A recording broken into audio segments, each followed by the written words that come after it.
The knowledge is light, the knowledge is light, the knowledge is light, the knowledge is light, the knowledge is light, the knowledge is light, the knowledge is light, the knowledge is light. بسمillahirrahmanirrahim. آج کے تیسرے lecture میں question answer session میں آپ کو خوش آمدید کہتے ہیں اور سوالات جوابات کا ہمارا سلسلہ چلتا ہے۔ آج ہمارے ساتھ آن لائن سوال پہ ہیں عبداللہ فرام گجرات۔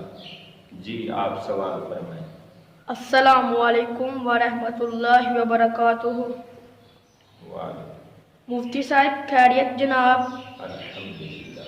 آپ کے چینل سے ہم بہت فائدہ اٹھا رہے ہیں۔ اللہ رب العالمین آپ کی کاوش کو قبول و منظور فرمائے۔ آمین۔ سوال یہ ہے کہ میاں بیوی کے اختلافات ختم کرنے کے لیے کوئی قرآنی نسخہ بتا دیجیے۔ جی بہت اچھا سوال کر رہے ہیں ہمارے محترم، ہمارے مخدوم، بہت ہی پیارا سوال کر رہے ہیں۔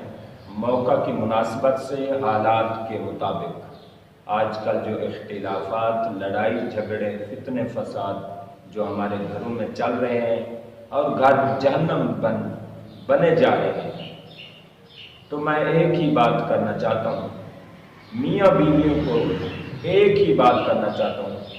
میاں کو میں کہتا ہوں، پہلے بیویوں کو میں کہتا ہوں کہ حضرت قرآن مجید کی سورۃ تحریم میں پڑھ رہا ہوں، آپ اس پر دیکھیں، توجہ کریں۔ ضرب اللہ مثلا للذین کفروا امرأۃ نوح۔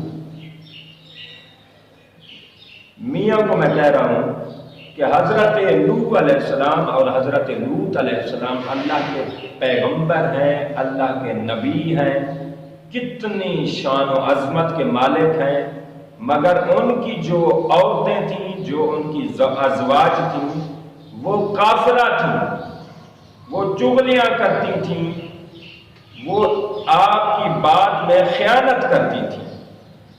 اللہ فرما رہا ہے کانتا تحت عبدین من عبادنا صالحین، فرمایا میرے دو نیک بندے۔ اب نیک ہونے کی بھی اللہ گارنٹی دے رہا ہے۔ حضرت نوح علیہ السلام اور حضرت لوط علیہ السلام، اللہ فرما رہے ہیں یہ نیک بھی تھے، نبی بھی تھے، پیغمبر بھی تھے، شان و عظمت بھی تھی، لیکن انہوں نے ان عورتوں کے ساتھ گزارا فخانتاہما، جو خیانت کرتی تھیں، جو آپ کی بات کو باہر لے جاتی تھیں، نجی بات کو اجتماعی طور پر پھیلا دیتی تھیں۔ تو میں پیغام یہ دینا چاہتا ہوں، اے خاوند، تم اگر تمہاری بیویاں نہ بھی اچھی ہوں، میری ایک بات یاد رکھیں، قرآن کا نسخہ مان لیں۔ ٹھیک ہے آپ حق پہ ہوں گے، آپ کی باتیں بھی میں سن رہا ہوں، مزید سنتا بھی رہتا ہوں، آپ یار حق پہ بھی ہیں، میں مان لیتا ہوں، فرض کر لیتا ہوں کہ آپ حق پہ بھی ہیں، لیکن اس کے باوجود آپ قرآن کو دیکھیں۔ قرآن ہمارے لیے آیا ہے، قرآن ہماری زیب و زینت کے لیے آیا ہے، قرآن ہماری تعلیم و تربیت کے لیے آیا ہے۔ قرآن کہہ رہا ہے کہ حضرت لوط علیہ السلام اور حضرت نوح علیہ السلام کافرہ عورتوں کے ساتھ، بے ایمان عورتوں کے ساتھ انہوں نے ساری زندگی گزاری۔ تو خامن سے میں کہتا ہوں کہ چاہے جتنی بھی آپ کی زوجہ گندی ہو جائیں، آپ قرآن کی وجہ سے ان سے ہاتھ پیچھے کھینچ لیں، اللہ تمہیں بلندیاں عطا کرے گا۔ اور میں اب عورتوں سے کہنا چاہتا ہوں، ضرب اللہ مثلا للذین آمنوا امرأۃ فرعون کے گھر میں حضرت آسیہ نے ساری زندگی گزار دی۔ اب فرعون جیسے کافر کے ساتھ جو سیدھا خدا ہونے کے دعوے کرتا تھا، اس کے ساتھ اگر وہ حضرت آسیہ وقت گزار سکتی ہیں تو آپ بھی اپنے خاوند کے ساتھ وقت گزار سکتی ہیں۔ اور حضرت آسیہ کو پھر رب نے مقام کیا دیا آقا علیہ السلام معراج کی رات مصر سے گزر رہے تھے، وہاں خوشبوئیں عرش تک جا رہی تھیں۔ حضور نے پوچھا جبریل یہ کون سی جگہ ہے؟ انہوں نے کہا حضرت آسیہ کی یہاں قبر مبارک ہے، اور حضرت آسیہ 4 بڑی خواتین میں سے ہیں۔ تو میری بیویاں، میری بہنیں، میری مائیں، میں آپ سے التجا کرتا ہوں، ٹھیک ہے آپ حق پہ ہوں گی، آپ ظلم میں ہیں، آپ ظلم برداشت کر رہی ہیں، آپ ہر چیز برداشت کر رہی ہیں، قرآن کے صدقے آپ قرآن پر نگاہ کرتے ہوئے قرآن کی وجہ سے آپ اس گھر میں رہیں، اللہ آپ کو بڑی اللہ عزتوں سے نوازے گا، اللہ بڑی آپ کو شان و شوکت عطا کرے گا۔ لہذا خامن سے میں کہتا ہوں کہ جو بیوی آپ کے گھر میں آ چکی ہے، خدا کی قسم یہ دین رسول کی وجہ سے آپ کے نکاح میں آ چکی ہے، دین رسول کی وجہ سے آ چکی ہے، لہذا دین رسول کے احترام کی وجہ سے اپنی بیوی کا احترام کیا۔ اور بیویوں کو میں کہتا ہوں، خامد جس کو سجدے تک اجازت ہے، صرف شرک کی وجہ سے روک دیا گیا، اب سجدے تک اس کی عزت و عظمت سمجھیں تو کبھی اختلاف ہی نہ بنے۔ لہذا ایسا پیارا وقت گزاریں، ایسا خوبصورت وقت گزاریں کہ اگر اللہ نہ کرے خامد کی ڈیتھ ہو جائے تو زوجہ کے پاس خامد اتنا اخلاق چھوڑ کے جائے کہ زوجہ ساری زندگی وہ بھول نہ سکے، اور زوجہ بھی اپنے خامد کے ساتھ ایسے اخلاق سے رہیں۔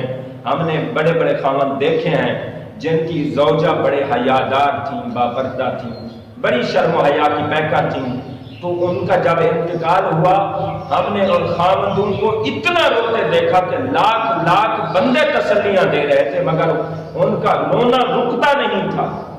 یہ اخلاق ہے، یہ کردار ہے۔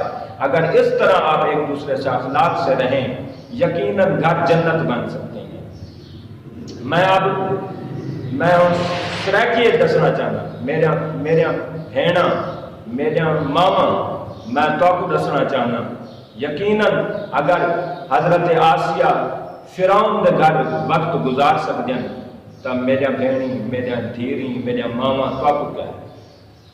اگر خامد میں تو دسنا چاہنا میرے گراو، میرے تو چنگے ہو سو تو میرے کو لکھ درجے چنگے، لیکن قرآن دا میسج سنو اور اپنی زندگی ڈھالو کہ یار اگر حضرت نوح علیہ السلام اور حضرت لوط علیہ السلام کافرہ بے ایمان عورتیں نال خیانت کرنے والے عورتیں نال وقت گزار سکتے ہیں تو کیا ہے۔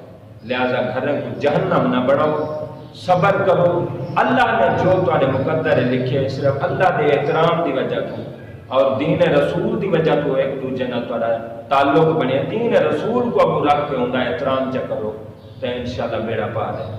ہانے میں سندھی میں گلے نہ کہ سجا مرساں کے میں چواں مجھے بیٹھ پانچی زیفہ ساں حسن سلوک کیو، اے آقا علیہ السلام جی سنت ہے۔ آقا علیہ السلام جی سجی زندگی میں ڈسو ہکڑو واقعو بھی نہ ہے جو آقا علیہ السلام کہیں پانچی عورت کے پانچی زوجہ کے حضور سزا ڈنو کہ بھی سٹوری نہ ہے۔ وری میں زیفہ کے بھی چماں کہ پانچے مرس جو احترام کیو، اللہ جی قسم پانچے مرس جو احترام کیو، آقا علیہ السلام چاہیو آ جیڑی زیف ساں پانچو مرس آخری زندگی جو آخری لمحات ساں راضی ہوندو او زیف جنت میں آئے، او زیف جنتی آئے۔ انگلش میں respect your I give message, I give Quranic message, I give you Quranic message, my dear woman, respect your husband. I give my Quranic message for men, respect your wife.